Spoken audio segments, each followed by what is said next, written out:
We gather together this morning, tenderly, like drops of dew on a leaf of grass, hopefully, like gathered raindrops in a cloud, gleefully, like water rushing in a stream to the sea, deeply, like groundwater pulled up from a well.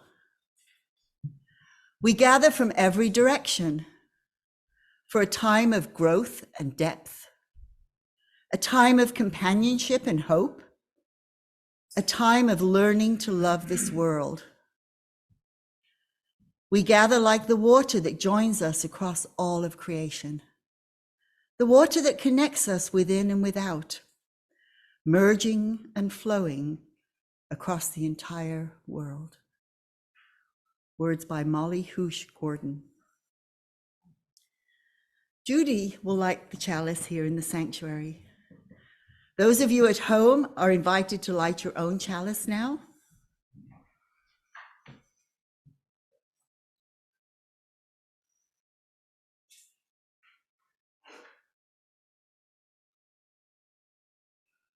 At times, our own light goes out and is rekindled by the spark from another person.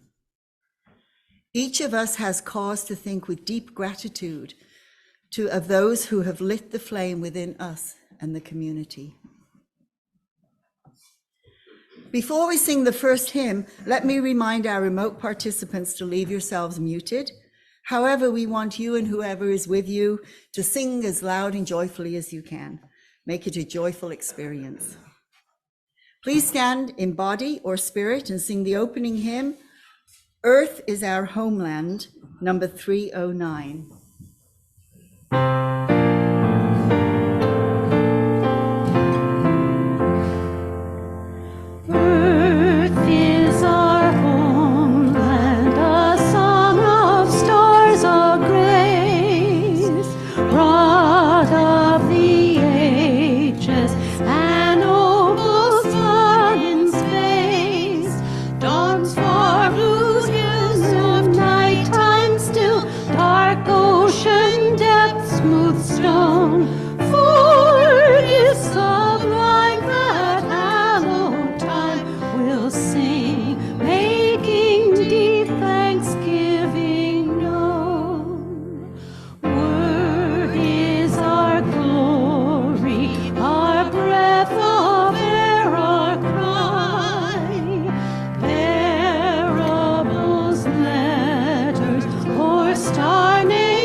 There's some good visuals in that hymn. Nice visuals of nature. Welcome and good morning.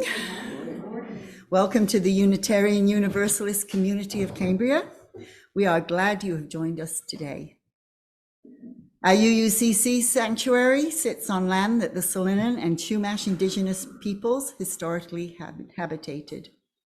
We honor their contribution to this region and give thanks for the opportunity to gather in faith on their unceded territory. Let us respect their legacy and protect their history as we occupy this sacred space. As Unitarian Universalists, we celebrate religious diversity and welcome all who journey in search of faith and spirituality. The UUCC is a lay-led congregation run by the democratic process. We invite speakers from different religious traditions and spiritual or scientific backgrounds to speak at our pulpit. We encourage presentations covering a wide variety of topics and areas of interest that connect with the UU7 principles. Today's service centers around the first principle, the inherent worth and dignity of every person. My name is Sue Davis, and I am your worship associate for this morning's service. Hi, Sue. Hey, hi there. I'd like to extend a special welcome to today's guests and visitors. We're glad you joined us this morning. If you wish, please stand and introduce yourself or your guest. No, we got two. Ladies first. Go ahead. Patty. I'm Jen Cooper's sister. So just visiting for the weekend. Nice. Matt Cooper, I'm visiting from San Diego. I used to live here. Welcome back, Matt. Yes, If I John. can introduce a guest. Yes, certainly. My high school classmate Jim Hawkins is a new resident of Cambria, and he's joining us today. Welcome. Welcome, Jim. Well, if you're not on the mailing list, please visit the UUCC website at uuccambria.org so that we can keep you informed about all our activities. Members and friends, please check out the What's Happening, the e-blast sent to you every week. This is a great way to keep up with our news. If you wish to see this or any of the past Zoom services, the recordings can be found on the UUCC website and on Facebook. So again, good morning and welcome to everyone, and happy St. Patrick's Day. We're the only green thing in my wardrobe, but I won't get pinched today. Yeah. Could still happen.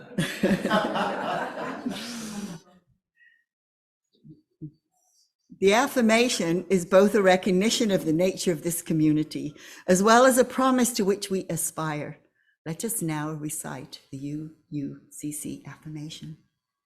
Love is the spirit of this church, and service is its prayer. This is our great covenant, to dwell together in peace, to seek the truth in freedom, and to help one another.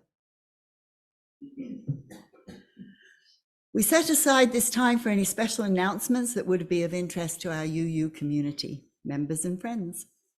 Please keep your items short and to the point. If something needs more explanation, please contact the person after the service. If you'd like to make an announcement, please raise your hand.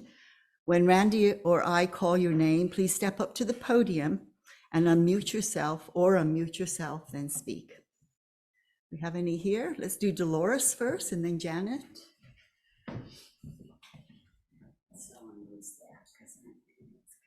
Yeah.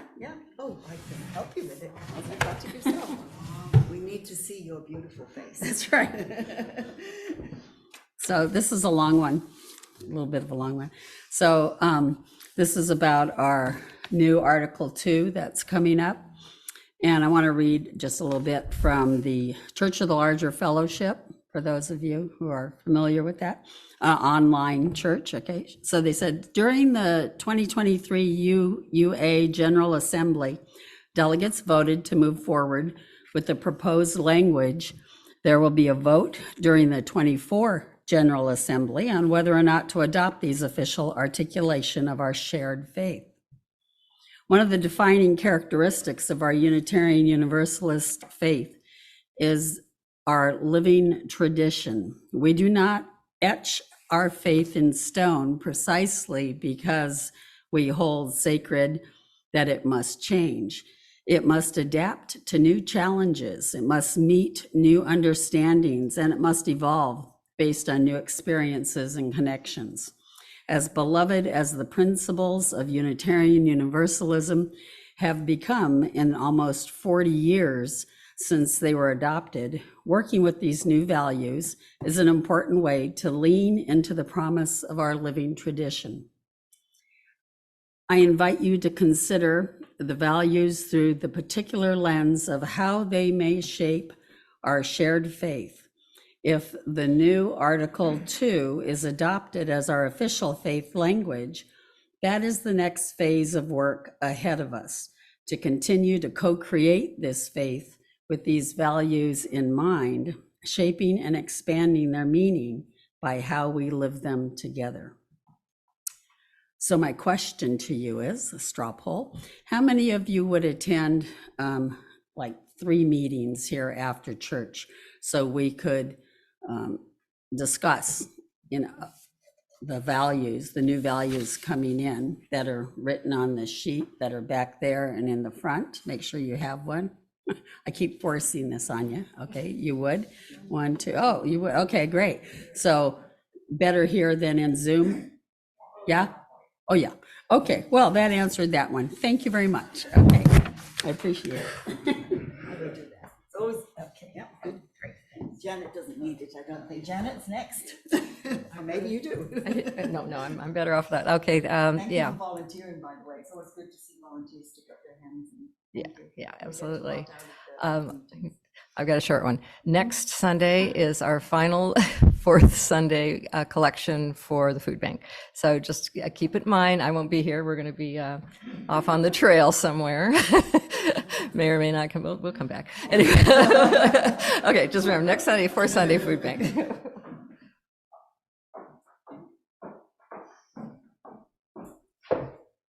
We have narrowed our choices. We have 7 candidates from Coast Union High School, and we have 1 coming up this week. We have interviews on Friday morning at Leffingwell, and we will pick 1 student from Leffingwell, I hope. I hope there's not more that we need to help.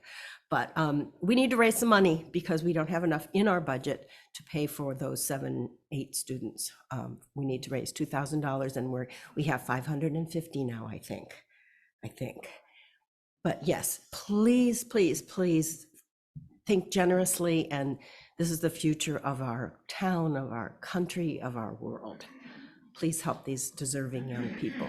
Thanks. Go ahead. In the back, and then Jeff. Sorry, I got the wrong glasses on. Well, there you are. Kat. My glasses only go so far. Good to see you. Good. I just want to give a shout out to my friend Teresa Lees. She's lived in this community for 30 years. She is the, I guess, leaser of the Our Global Family Farm, which is down on City Farm right off the highway, 101. And she invites people to work there on Sundays, volunteers from 9 to 12. The 3rd Sunday of the month, which is today, she has a community potluck. The theme is Irish. I will be there, and I just want you guys to know that. And she also had a great write-up in the Cambriaca under community. So check that out about Teresa Lees. She's fabulous. Thank you. Jeff?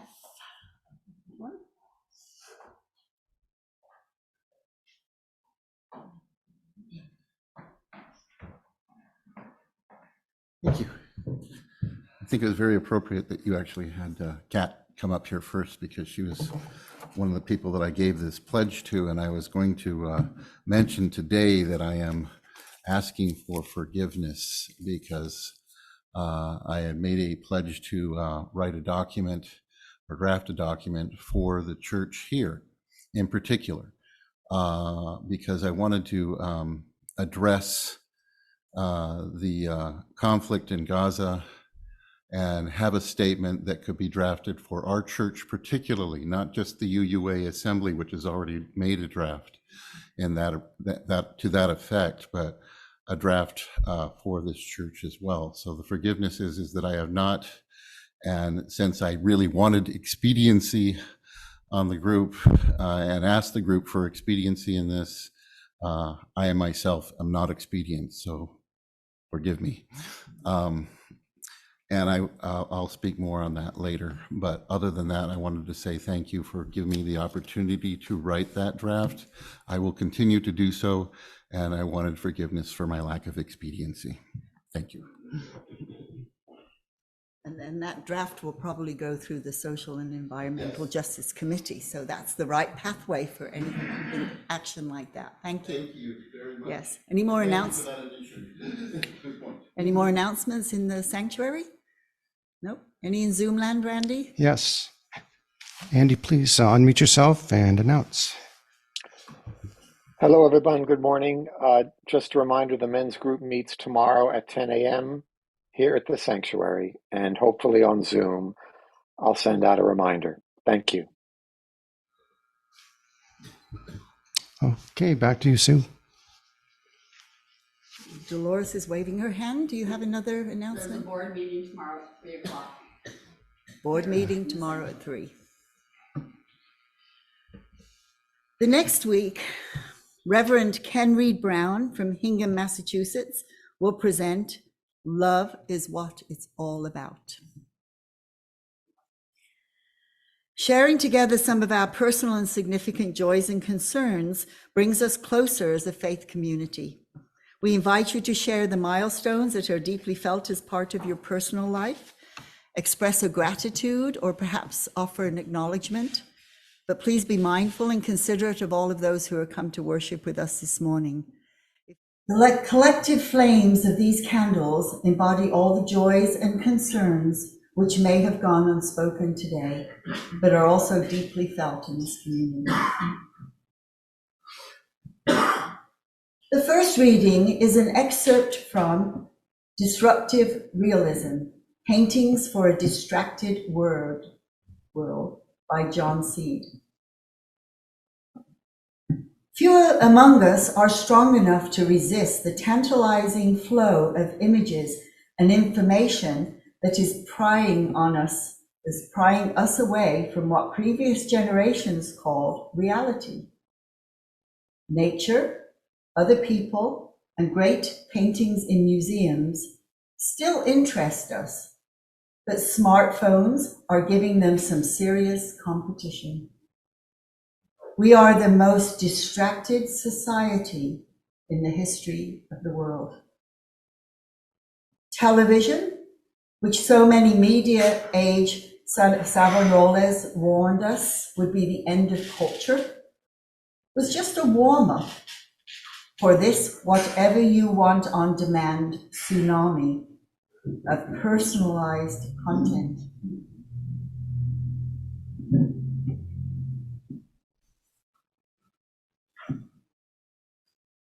Let us enter a place of peace and serenity where you are one with your spiritual being. Be at peace within your space, where the absence of all that is temporal is its most cherished gift. Let us enter the stillness.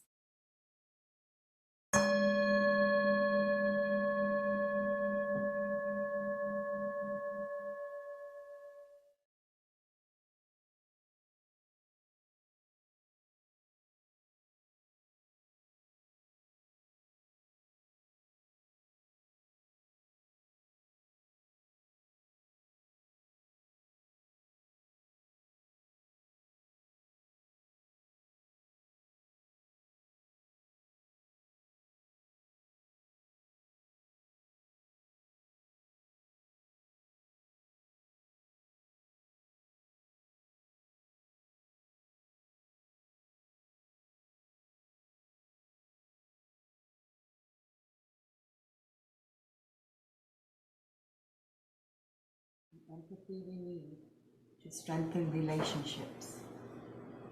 May we find ways to love each other well. May we not judge or condemn, but rather build a beloved community.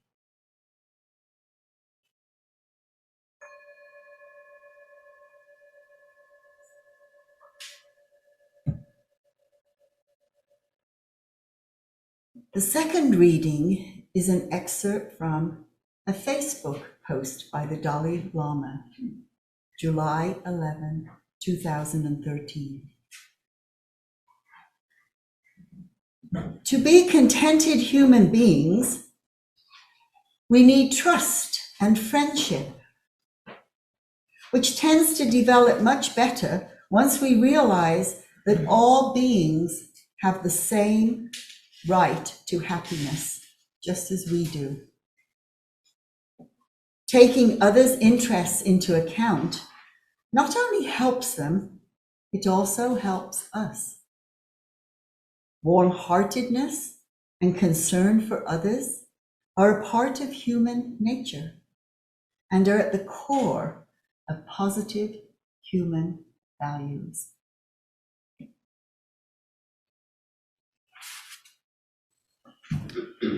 Now, a little bit about this next hymn. The flower celebration, as it is celebrated today, was initiated in Prague on 4th of June, 1923, by Norbert Čopek, who was also the founder of the Unitarian Church in Czechoslovakia.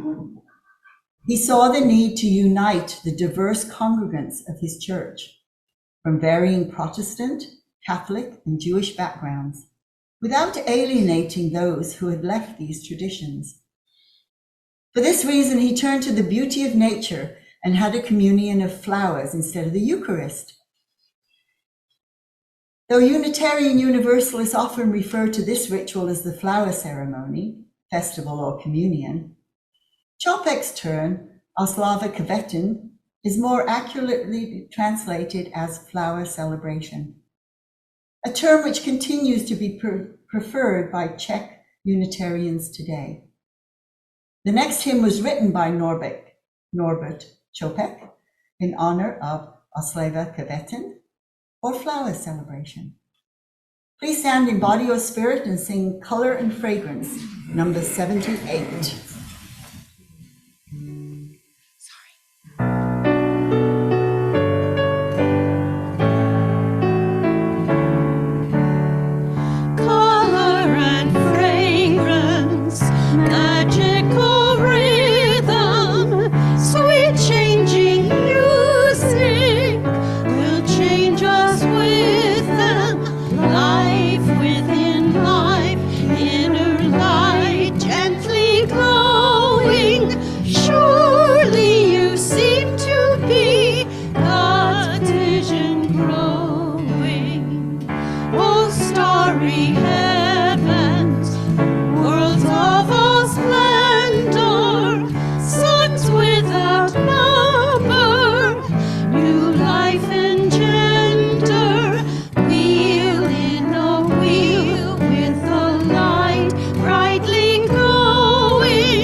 Today's talk is titled, What Contemporary Representational Paintings Can Tell Us, to be delivered by John Seed. John Seed, his wife Linda, and two daughters Evan and Condi moved to Cambria 6 years ago in search of beauty and community. His oldest daughter, Chloe, lives in Portland. John is an artist, writer, and independent curator who holds degrees, you're right, who holds degrees in studio art from Stanford University and UC Berkeley.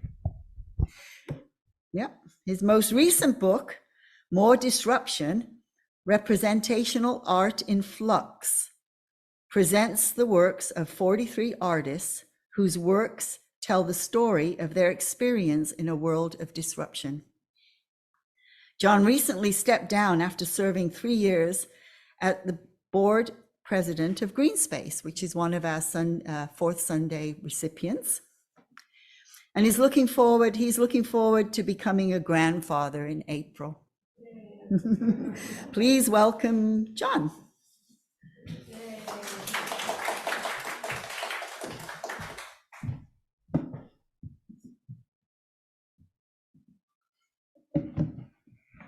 Well, thank you for having me back, and it's just a great feeling to be here. I'm really honored to be speaking to you. And with that said, Randy has done a really great job editing the presentation. He's shown me how the clicker works, so let's move forward. Really brief art history lesson. I wanted to say something about the history of painting. That's a portrait from 1750 by Thomas Gainsborough, and it gives me a reminder of what painting traditionally did in so many societies, and that was to emphasize status. It was an aristocratic way of recording one's life and one's ownership of property. And what a difference now, where painting has the competition of smartphones, where each of us is in a way an artist who can capture any moment, formal or informal or humorous. It's changed the way we see ourselves. And that's a little bit of the context. That's the context that painting lives in now. You know, painting seems old. Painting seems stodgy sometimes. But I look at contemporary art as being very alive and very vivid. And I've chosen today's presentation, to tell you what I am seeing in painting. And of course, my background is that for more than 30 years, I taught both painting and art history at a community college. So as my daughters will tell you, the way I'm interested in painting, it's the way some of you are interested in sports or music or wine or travel. It's an obsession. And that's what I bring to you. Some of the things I wanted to say about painting is just to remember that each painting is a decision. An artist has said, this is worth my time. This is worth painting. This is worth showing to you. I like to remind people that painting is slow, whereas photography is fast. So there's a great deal of effort and skill that goes into the paintings I'm going to be showing you today. Painting's personal. That's part of the decision I mentioned, as the first element. Painting also joins you with a long tradition. And painting can take you back thousands and thousands of years. So when you pick up a brush and attempt to make a painting, you are connecting through history, across culture, across time. I think painting is a wonderful way of opening up the imagination. And I also think that painting comes through the body. It's one of the things I love about it. And something that my college art instructor used to say is, he used to say, there's an energy that comes from my mind through my arm into the paintbrush, and that's the only way I can explain it. And I thought that was a little bit kooky when he said it. And then I lived it and decided that there's actually a truth about that. As I chose the works to show you today, first of all, I want to tell you something about how I hope you will see the paintings. I'm going to offer comments. I'm going to tell you a little bit of what I see, but I'm very interested in what you see. I was interested to hear the Unitarian value of things are not written permanently or in stone. What you get from each of these paintings is very individual and very important. So I'm not an authority figure telling you what to find in these paintings, but I'm rather here having a conversation with you. And in the back over coffee, when we're done, I'll hear your thoughts about these paintings. But some of the themes that I felt were showing up in contemporary painting, everything about connection, love, friendship, human connection, anxiety and loneliness is there, very present in recent paintings.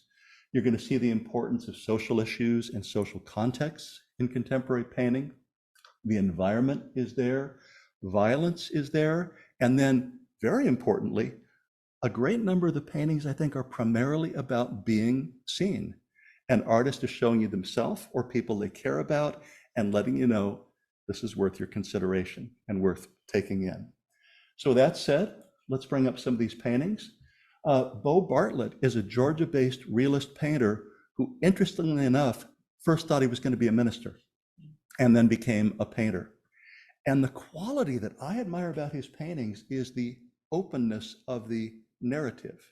If we had an art historian here, an art historian would say, well, some older painting used to have poesia, and poesia is a poetic quality where clues are put out there, but things are left open.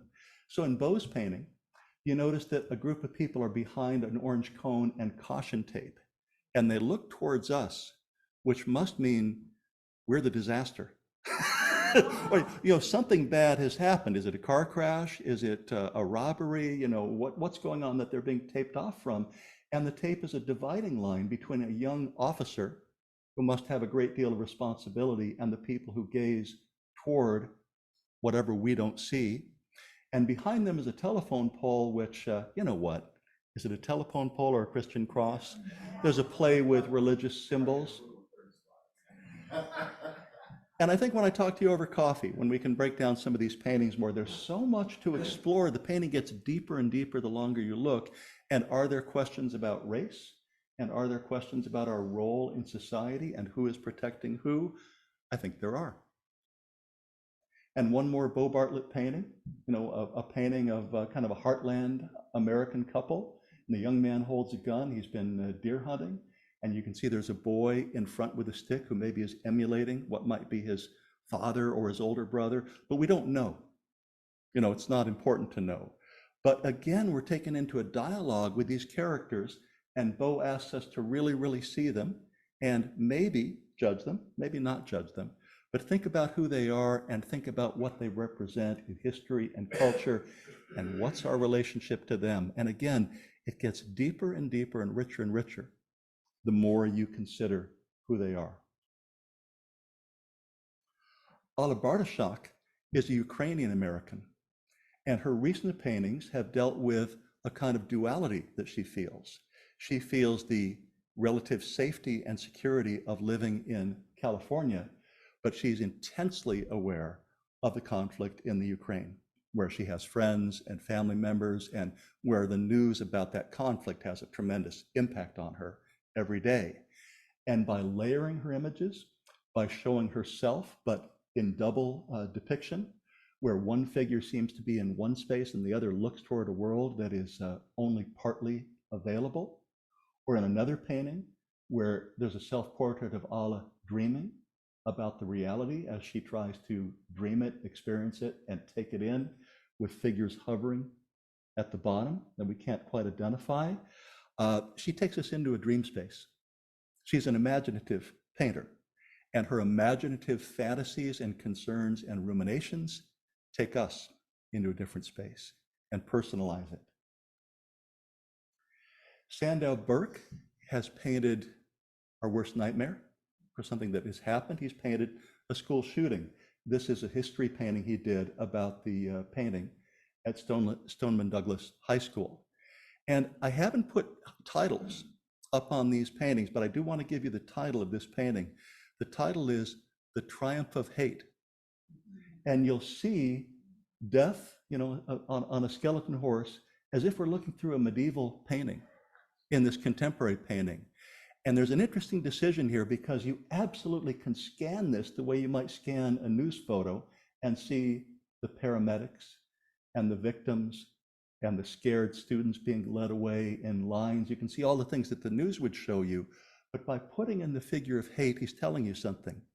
He's depersonalizing what happened and asking you to consider that this is the byproduct of hate. When hate spreads through a culture, what does it lead to when you step back? And I think that's what he's wanting to symbolize or talk about. Matt Bollinger is a wonderful painter who paints what I would just call everyday experience as a subject matter. And here we can see one man with a pickup truck is getting some gas in a red can, while a woman who, hard to say, but maybe she works in nursing or medical. You recognize that green outfit. And she also has just filled her tank. And here he takes something very, very mundane, but by painting it, is it just me, or does it have a hint of a sacred moment, of a ritual or something important? And it certainly gets me reflecting on, well, what is the importance of our vehicles and transportation and, our reliance on fossil fuels? All these things are there in the painting when you take it a little bit deeper. But it's also just a beautiful painting, beautifully lit, intriguingly colored, takes us into their world, which is part of the power of painting. Deborah Brown made this incredibly vivid painting with almost, day-glow pigments and colors in New York City. And you're kind of walking along. If you put yourself in Deborah's shoes, here's a line of purses for sale on one of the streets as cars go the other direction. We see the vendors and the peddlers, and we also see, just coming off the edge, a woman with her Louis Vuitton bag, who almost seems like she belongs from another world. And so Deborah takes us into the flow of this experience. If you look up her art, she's very, very well known for her shadow paintings. There are a lot of paintings where you just see her shadow and the shadow of her dog as she walks her dog. So she kind of takes you on a journey. It's like, take a walk with me, take a stroll, and what do I see and what do you see in the world we are inhabiting? Aaliyah Chapin was originally a hyper-realist painter, and I'm going to show you one of her very, very real paintings in a moment. But during COVID, she had a change of mind about her art. She realized she had to do something to her painting to show the disruption and the anxiety she was feeling during COVID. It changed her, and it had to change her art. So she has this kind of a double portrait where her body is the lower half of the painting, and this expressionist, very rapidly brushed figure is the upper half. And the painting tells her and tells us, embrace both. They're both part of her. They're both part of her experience. And the blue tonality, which of course makes me think, well, Picasso's blue period.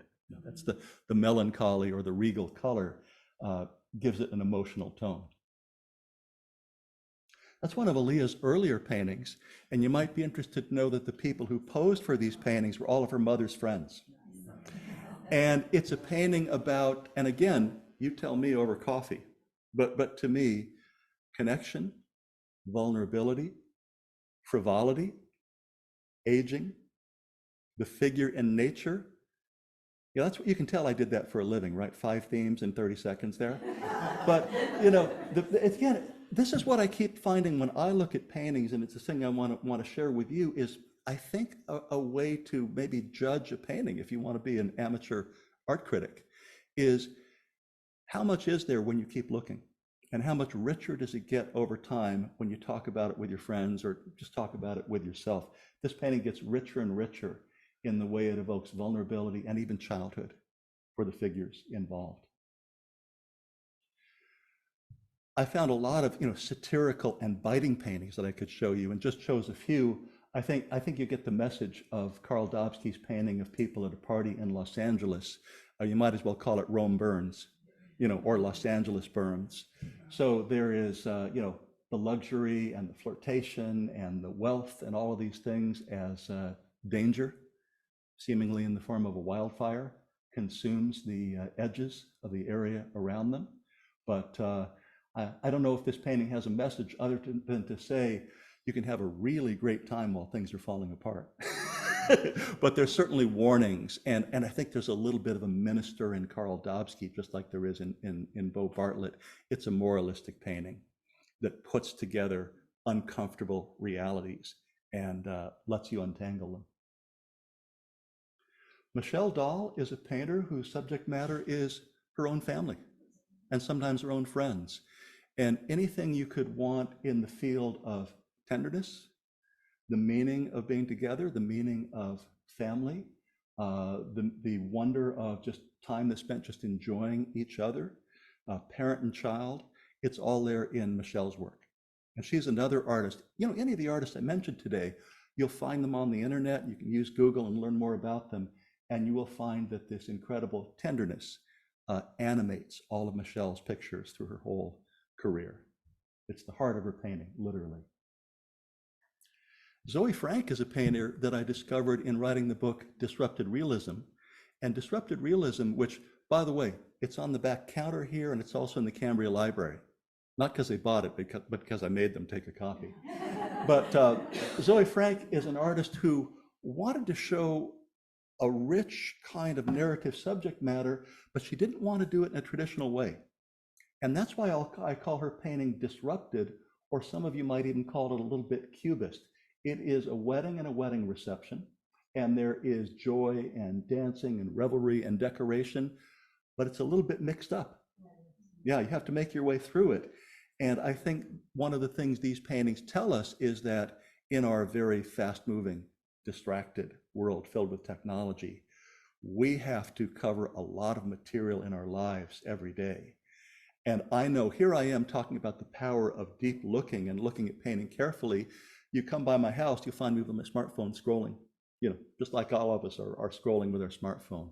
Anyways, I think that she brings together two traditions. She brings together narrative painting, telling a beautiful and wonderful story, but also she reminds us how hard it is to look at so many things at once. There's a great deal of gay and lesbian themed painting going on now in contemporary art. Lou Fratino, when I look at his artwork, I'm thinking he has a style like Picasso. It's modernist, it's very, very graphic, it's very sophisticated, and his subject matter is simply connection and affection. And also that thing I said in my presentation about just being seen. One thing you see a great deal in contemporary art is that artists are putting images from all kinds of social contexts in front of us and saying, we're just here to be seen. That's all. Just put your eyes on us and make us part of your visual world and think about our lives. Salomon Huerta, who paints the Hispanic community of Los Angeles, feels that way about his neighbors. He saw this neighbor making a sign in his front yard and snapped a picture and just said, I'm here, right? A very, very straightforward painting. And maybe the opposite of Bo Bartlett, where there was so much going on that you had to consider and make your way through. This one is just a very, very simple one-to-one interaction. Kathy Lau is a Taiwanese American whose paintings are about her family's immigrant experience. And she has made a lot of paintings about her grandmother who is in Taiwan and who has been aging. And they meet over Zoom. This is not one of those paintings, by the way. This Zoom conversation was someone else. But she has done a lot of paintings about what's it like to be both connected with people and disconnected from them. And that for her, it's about immigration, but it also was about COVID. And her paintings make you kind of meditate on that idea. What's it like when people are in your life, but you can't quite connect with them, or technology helps you connect partially? And her paintings are gorgeous. And I think that a big part of what painting can do, it can seduce you into a world or a topic, so it means more or resonates more deeply than a photo might. Larry Madrigal makes paintings of family, and these remind me of Dutch 17th century paintings because they're often very humorous. They just make you giggle. Here, a father in his underwear has his daughter, who's covering his eyes, so he can't quite see what he's doing. And the littlest kid in the family is looking out the sliding glass door through the verticals. And it's a little bit of family chaos. And it's also, if you notice, there are bubbles being blown. So it's a little moment of magic, and maybe also a painting about what the hell is going on. That's the point of view of the father. A little bit of chaos is part of love and part of family and a part of contemplating the future as you try to protect your children. Kerry James Marshall had a magnificent show at MoCA a few years ago. He is the first painter who, as a color, really took on black as the color of Black Americans. His figures are insistently black. And he took a whole group of tropes, of fixed ideas about how we see people and flipped them. And in this case, we have black figures, black family, having a beautiful, beautiful, luxurious picnic on a lake. A red striped tablecloth and a picnic basket. The dog is there. The golf clubs are there. There's boating. It is almost like a kind of a Disney-esque world of fantasies of outdoor pleasure, like an impressionist painting turned up another notch, right? And he took all of this and he said, part of what Black Americans want to happen in the way that they're seen is for their pleasures and the normalization of their pleasures to be, a part of our visual culture, unlike, depictions of problems and difficulties. Rebecca Ness, wonderful Bay Area painter who painted this, what to me is a kind of a dichotomy. You can see that during COVID, she was doing everything she could to keep herself healthy. There's the organic milk, the fresh vegetables, but then Coors looming on the upper corner, right? And then all of that as, again, it's the same theme as Kathy Lau, being connected with people, but not quite connected with people, right? I don't know if her parents are there on the Zoom or her friends, but, interestingly, the history of still life is it used to be paintings from the Last Supper. It was a ritualistic, a moralistic painting, but now it's about a personal situation.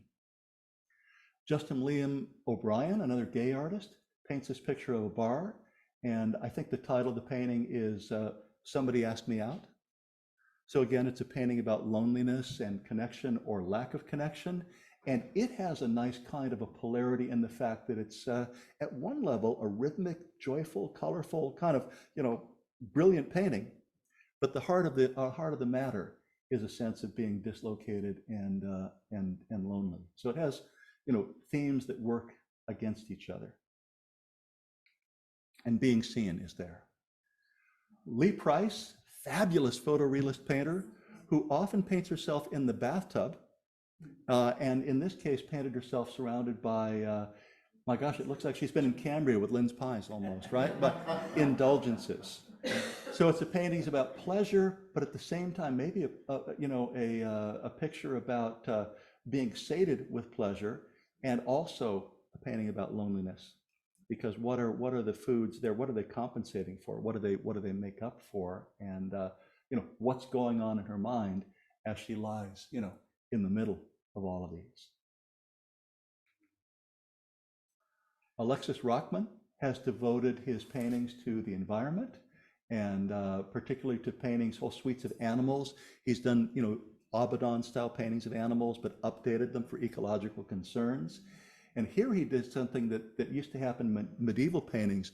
Medieval paintings used to give you a cross section of the world where you'd have heaven and hell, and you could kind of see between both things. And here above the water, we have freighters and a floating dead gull. Beneath the water, we have a crashed airplane. We have all kinds of, green odd pollution.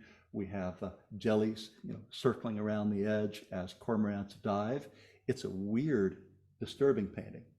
And it's meant to be a weird, disturbing painting that also, when you look at the far edge, evokes history with the image of the clipper ship, the ship from further back. It's as if we're, being told, if you sail through history, this is what you're going to find. Amy Sherald, you probably know her because she did Michelle Obama's portrait. I think she paints the joy of life. She's been through a very, very serious heart condition when she was a younger woman. And I think coming through that and blossoming as a painter, there's a great deal of joy in her work. So the theme would be friendship, Black experience, being seen. And also, just formally, her paintings are very, very simple. You can see how she reduced the color to the background color to just one tone to show off the patterns of the bathing suits. And, she gives you this very, very direct experience of these two young, beautiful women. John Sonsini paints day laborers in Los Angeles, and John wants you to know he pays them well. He pays them for posing the same amount they'd be paid if they were digging in your yard. And you can see one of his paintings at the Autry Museum in Los Angeles, if you'd like to see them. They're very honest, workman-like paintings, which is well suited for a man that paints laborers. Jansen Stegner scares me a little bit because his athletes, for example, this woman, in her Texas hoodie here at breakfast, he distorts the figure. There's a little bit of caricature, and he makes his figures a little bit too athletic and a little bit too well-fed, like an experiment that's gone slightly wrong. And so here, more pancakes when we really need, more watermelon, infinite cantaloupe, 2 fried eggs. I think there's an affection for this figure, but also a little bit of pointed humor about who she is. Lu Xiaodong is a fabulous Chinese-based plein air painter, outdoor painter, who came to the United States and worked in New Mexico, I think. And here, it really fascinated him that an immigrant family had produced so many law officers, the seated man's a sheriff, and immigration officers. And he said, pose outside for me. So he had them bring their gear and the sheriff's horse and all of that to an outdoor picnic and kind of showed their pride in being Americans and, made us think about their relationship to the culture that they are so important in. And finally, I'm going to close with Jason Bard Yermarsky. He has been painting his grandparents now, I think, for more than 10 years. And he paints his grandparents with, here's a mixture for you, affection, respect, and humor, because he paints them as superheroes. And he will tell you, if you get in touch with him, that's who he thinks his grandparents are. He thinks his grandparents are basically superhumans, and their love for each other, their affection for their lives, and their willingness to be painted by their grandson in this way says a lot about their family relationships and connections. And that is my presentation. I want to say briefly that I have some books on the back counter for after the service, and Disrupted Realism is in the Cambria Library. But I look forward from hearing, from all of you about what you saw in today's paintings.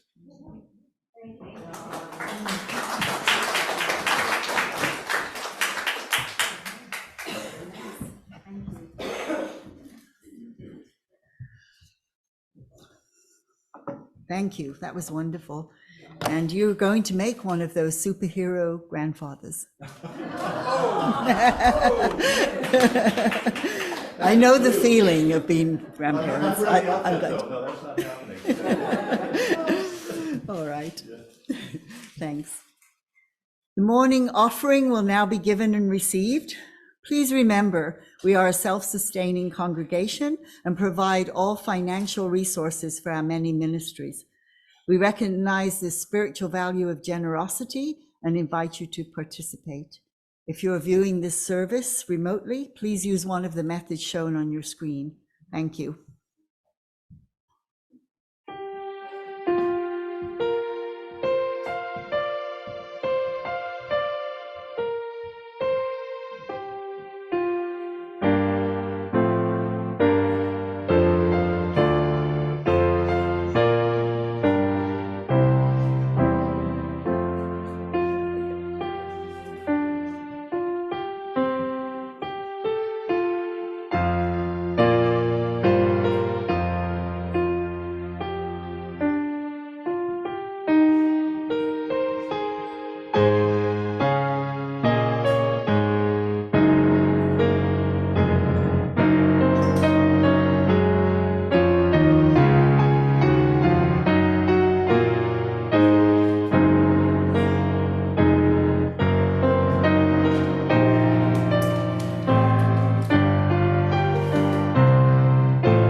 Thanks for all gifts given and received for the work of this community.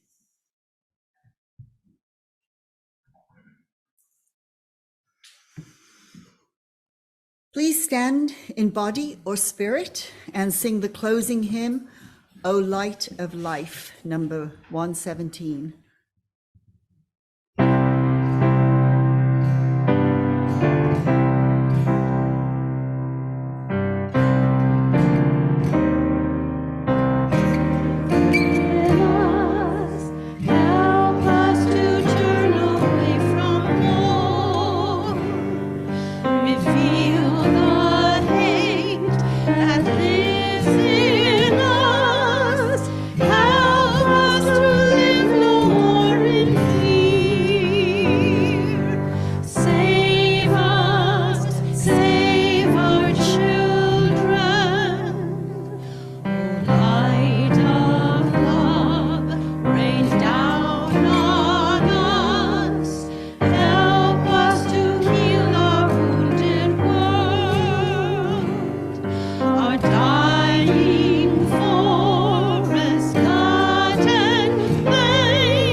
As we prepare to extinguish the chalice, let us recite the valediction.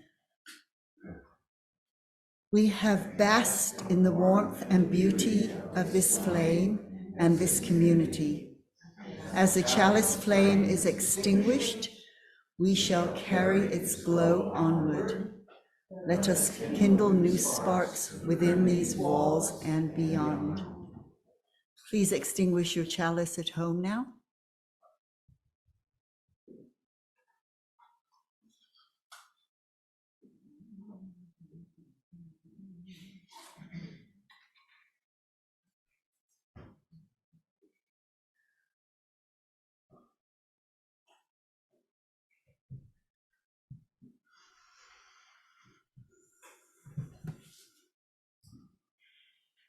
Now let's form a circle and join hands, and John will give us our closing words.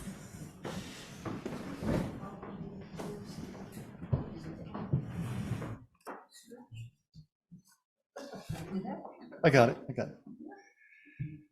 May all of us wake up to the messages embodied in all the forms of contemporary visual culture. Let these messages and images deepen our understanding of both the joys and problems of our lifetimes. May you always remember that your eyes are the windows to your soul, and that truly seeing someone in life or in art is a profound spiritual experience. Thank you very much. Very good.